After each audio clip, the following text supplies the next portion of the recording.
बंदी छोड़ सतगुरु रामपाल जी महाराज जी की जय हो। परमात्मा की सभी प्यारी आत्माओं को पवन दास का सत्साहिब। पुण्यात्माओं, परमेश्वर कबीर साहिब जी की एक वाणी है कि कबीर का ज्ञान अटपटा झटपट समझ में ना आए, और जिसे झटपट समझ में आ जाए उसकी सब खटपट मिट जाए। दुनिया जान रही है कि वर्तमान में सतगुरु रामपाल जी महाराज जी के रूप में परमेश्वर कबीर साहिब पृथ्वी पर प्रकट हैं, लेकिन दुख इस बात का है कि अभी भी सतगुरु रामपाल जी महाराज जी के परमात्मा होने के विषय को लेकर कुछ एक उन लोगों को शंका है जो खुद अपने आप को संत जी का शिष्य कहते हैं। ये लोग ना घर के हैं और ना ही घाट के, अर्थात अभी तक ना ही तो पूरी तरह से सत्सेवक बने हैं और ना ही सतलोक आश्रम मैनेजमेंट के साथ हैं। उनकी शंका है कि सतलोक आश्रम मैनेजमेंट वाले तो संत रामपाल जी महाराज जी को परमात्मा नहीं बल्कि परमात्मा कबीर साहिब जी का एक प्रतिनिधि मानते हैं, लेकिन तुम सत्सेवक उन्हें कबीर जी का कोई प्रतिनिधि नहीं बल्कि साक्षात कबीर जी ही मानते हो, जो संत रामपाल जी महाराज जी के चोले में अपनी प्यारी आत्माओं को तत्व ज्ञान देने के लिए 8 सितंबर 1951 में हरियाणा में प्रकट हुए हैं। अब हमारी शंका यह है, यदि संत रामपाल जी महाराज जी ही परमात्मा हैं तो फिर उन्होंने लगभग 20-25 वर्षों तक काल उपासना अर्थात बाबा श्याम जी और सालासर वाले हनुमान जी की पूजा क्यों की। और उदाहरण देते हैं कबीर साहिब जी और आदरणीय गरीबदास जी महाराज जी का कि उन्होंने कभी भी काल उपासना नहीं की थी। पुण्यात्माओं, सतगुरु रामपाल जी महाराज जी के जन्म लेकर नहीं बल्कि प्रकट होकर इस पृथ्वी पर आने के विषय में दास पहले काफ़ी वीडियो ट्रू वीडियो चैनल पर डाल चुका है, लेकिन आज इन भक्तों की शंका कुछ अटपटी सी है, क्योंकि इतना तत्व ज्ञान लेने के बाद भी इस तरह की शंका उत्पन्न होना उस आत्मा के लिए अच्छा संकेत नहीं है। क्योंकि कबीर साहिब जी कहते हैं, जब तक आप गुरु को ये समझोगे कि गुरु ही तो है, वो इंसान भगत होकर भी कुत्ते की योनि में जाता है। और परमात्मा के ये शब्द उन भक्तों पर भी लागू होते हैं जो वर्तमान के कबीर सतगुरु रामपाल जी महाराज जी से नाम उपदेश लेकर प्रकट दिवस आज भी 650 साल पहले वाले कबीर की फोटो के आगे ही मनाते हैं। अर्थात आज भी ऐसे लोग परमात्मा तो कबीर जी को ही मानते हैं और सतगुरु रामपाल जी महाराज जी को केवल अपना गुरु ही समझते हैं। वह बोल नहीं सकी, इतना कहकर बहुत बुरी तरह फूट कर रोई। तो सिपाहियों ने बताया कि महाराज वहां ऐसे ऐसे बनी। वीर सिंह भी कान खड़े हो गए को तेरे की, क्यों जब तक वीर सिंह भी ने सोचा था ये साधारण व्यक्ति होगा, गुरु है तो से। अब हम गुरु को जब तक यही समझते हैं कि गुरु है तो से, तो कोई लाभ नहीं है। कहते हैं गुरु मानस कर जानते वह नर कहीं अंध, फिर महादुखी संसार में आ गए यम के फंद। इतना महाराज ने गुरु को महत्व दिया है। अभी आपको चैप्टर प्रकरण सुनाएंगे, इंसान होगा तो उस बात पर परख जाएगा। गरीबदास महाराज भी आए, जब इंसान रूप में थे, रोटी भी खाया करते थे, पानी भी पिया करते, बच्चे भी ब्याहे, काम भी करा, नाम भी दिया करते थे। कोई गलती करता था हंस उसको धमकाया भी करते थे। महाराज कहते हैं, चेतावनी में चूक नहीं भी क्या देऊंगा गाली।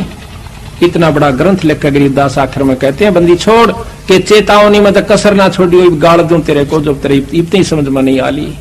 तो इन बातों को सुनकर जो विमुख हो जाते हैं, गुरु की फटकार को सहन सम्मुख सहन करना चाहिए। जैसे हीरा घण पर धर का हीरे की पिछाड़ है कि घण का ऊपर रख के एरण पर रख के ऊपर से घण मारा जाता है, जो फूट जाता है करच भी हो जाती है, वो कच्चा हीरा होता है। और जो सम्मुख चोट सह कन्यों का न्यूरस है तो वो पक्का हुआ पूर्ण कीमत का हीरा हो जाता है। शब्द गुरु की शब्द को, गुरु की चोट को, शब्द की चोट गुरु मारा करे, चाहे वो किसी प्रकार से, चाहे आपने गुस्से में भी कहता नजर आवे, पर उसकी जो निशाना होगा आपका आत्म कल्याण उद्धार ही होगा। उसमें खरा उतर गया वो पारस है, और जो उसमें विमुख होकर के चलागा वो कुत्ते की जुनी में जागा, चाहे वो कितना सियाणा बना रहे। मैं भी आ लिया और आप भी आ लिए इसमें। तो इस प्रकार उस वीर सिंह भी चरणों में पड़ गया, बंदी छोड़, मैं पापी जीव था, अभी तक मैं आपको केवल गुरु मान्या मालिक। कहने लगे, बंदी छोड़, तने गुरु भी ना मान्या था बिराब तई, गुरु मान लियो तो ये आपके मन में बात भी नहीं आ सके थी। गुरु और परमात्मा में कोई अंतर नहीं होता, जब तक दो समझ कर चाला से कबीर साहब कहते हैं वो कुत्ते की जुनी में जागा। पुण्यात्माओं, वर्तमान का समय कलयुग की बिचली पीढ़ी के मोक्ष मार्ग का समय चल रहा है। और इस समय के विषय में काल भगवान ने पहले ही तपतशिला पर जोगजीत रूप में कबीर साहिब जी को कह दिया था कि जाओ जोगजीत संसारा, जीव न माने कहा तुम्हारा, जीव तुम्हारा कहा न माने, हमरी ओट ले वाद बखाने। अर्थात कलयुग की पिछली पीढ़ी तक मैं इन जीवों को उल्टी सीधी भक्ति साधना करवाकर इतना भ्रमित कर दूंगा कि उस समय कोई भी जीव आपकी बात सुनने को तैयार ही नहीं होगा। कबीर साहिब जी कहते हैं, कठिन विषम गति रहन हमारी, कोई न जानत है नर नारी।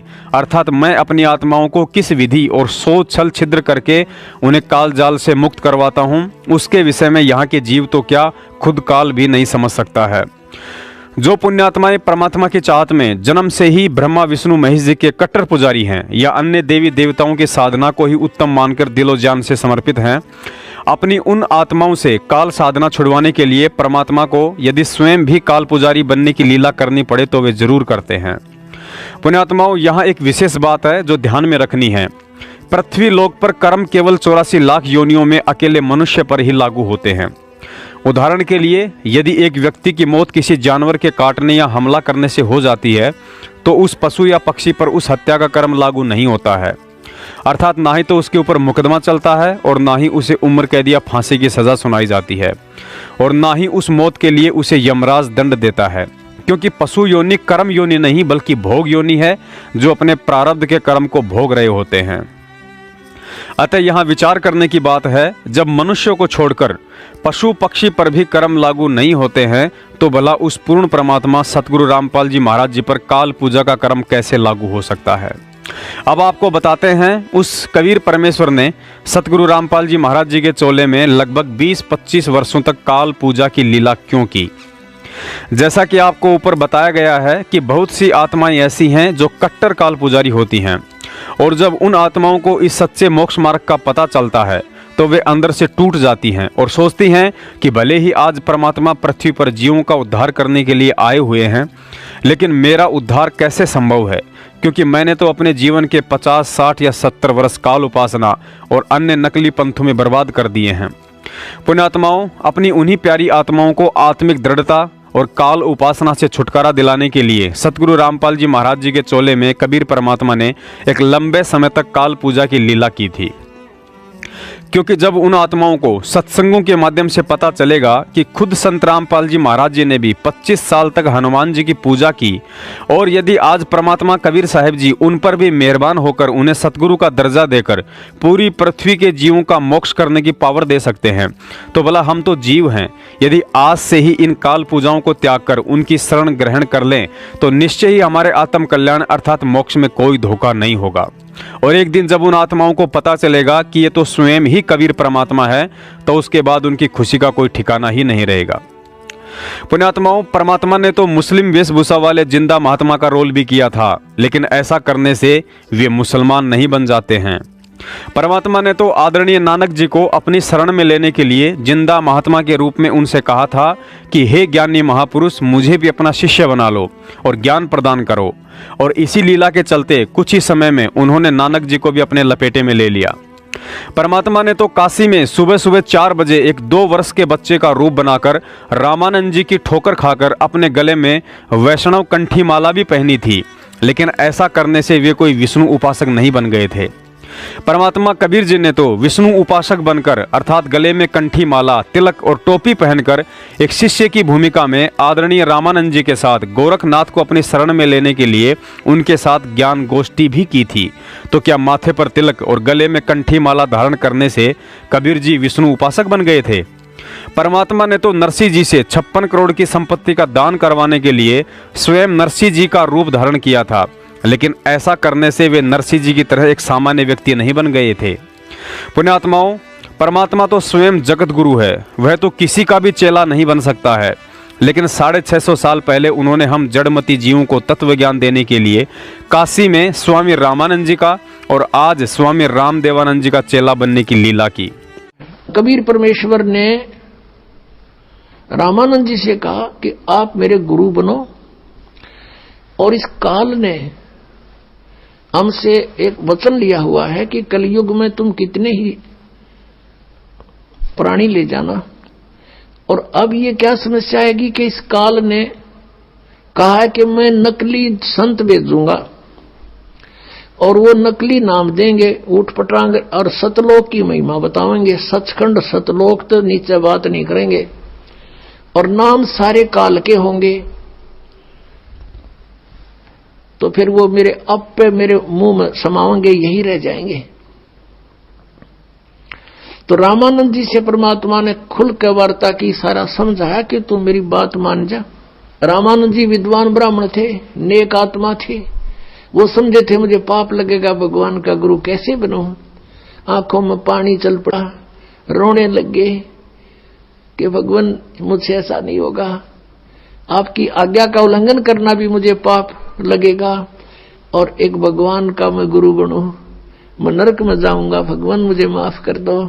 तब परमेश्वर ने कहा कबीर देव जी ने कि रामानंद जी, आई एम गॉड, और मैं ही भगवान हूं और मैं ही पाप नाशक हूं, मेरा आदेश पालन करे और देख बात सुन। अब वो तो रोने लग गया बालक, उन्हें सोचा बूढ़ा आदमी, आज मैं ये कर्म करूंगा मेरी तो मृत्यु होने वाली है, बात बिगड़ जा दे। बुरी तरह बैठ गया, लेट गया, बल्कि टेढ़ा हो गया। रामानंद जी की बहुत देर के बाद ढाढ़स बंधा, हिम्मत हुई और कहा भगवान मुझे लज्जा बहुत होगी जब मुझे गुरु कहोगे।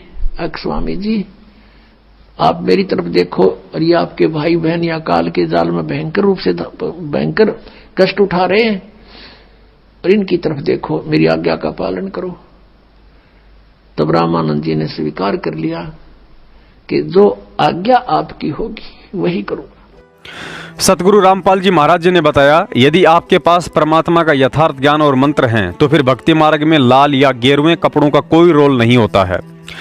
लेकिन इसके बावजूद भी हमारे दादा गुरुजी स्वामी रामदेवानंद जी महाराज जी ने जानबूझकर भगवा कपड़े पहने और काफी समय तक हरिद्वार में रहे। इसके विषय में सतगुरु रामपाल जी महाराज जी ने बताया कि स्वामी जी को भगवा कपड़े पहनने की कोई आवश्यकता नहीं थी, लेकिन उन्होंने जानबूझकर इसलिए लाल कपड़े पहने ताकि हरिद्वार में गंगा स्नान से पुण्य प्राप्ति की आस में आने वाली आत्माओं का सही मार्गदर्शन कर सकूं। और उस समय वह मार्गदर्शन लाल कपड़े पहने बिना संभव नहीं था, क्योंकि भोली आत्माएं केवल उन्हीं लोगों को ज्ञानी, पंडित और गुरु समझती थी, या तो जिसने लाल कपड़े पहने हो, बड़ी बड़ी जटाएं और दाढ़ी हो, या गले में मोटी मोटी मालाएं लाद रखी हों। अतः अन्य पंडों की भांति लाल कपड़े पहनकर हरिद्वार में बैठने के कारण हमारे दादा गुरुजी कोई पांडे नहीं बन गए थे। ठीक इसी प्रकार सतगुरु रामपाल जी महाराज जी को काल उपासना की भूमिका करनी पड़ी, और ऐसा करने से उन्हें काल उपासक कहने वाला व्यक्ति चाहे भगत हो या जगत, और यदि उसने अपने विचारों में बदलाव नहीं किया तो अंत में कुत्ते की योनि में जाने से नहीं बच सकता है। अतः उम्मीद करता हूँ संत रामपाल जी महाराज जी की इस लीला के पीछे का सारा रहस्य आप जी को समझ में आ गया होगा। यदि नहीं आया है तो अपनी मूर्खता का प्रमाण देते हुए रोहतक और जबलपुर में कबीर प्रगट दिवस मनाते रहो और सतगुरु रामपाल जी महाराज जी को यूं ही दुखी करते रहो। सत साहेब बंदी छोड़ सतगुरु रामपाल जी महाराज जी की जय हो।